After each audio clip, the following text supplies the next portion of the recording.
Just a quick one. All these models are controlled by my FlySky Pl18 EV, and if you can see, so now it's on the load, the Volvo truck. So if I zoom back and dumps, if I switch to the bulldozer number 2, just like that,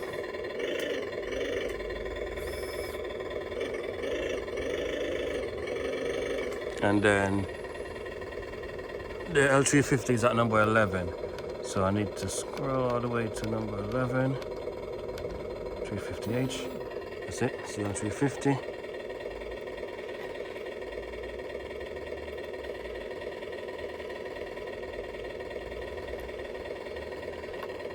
So heavy that its own weight literally moves it. That's it.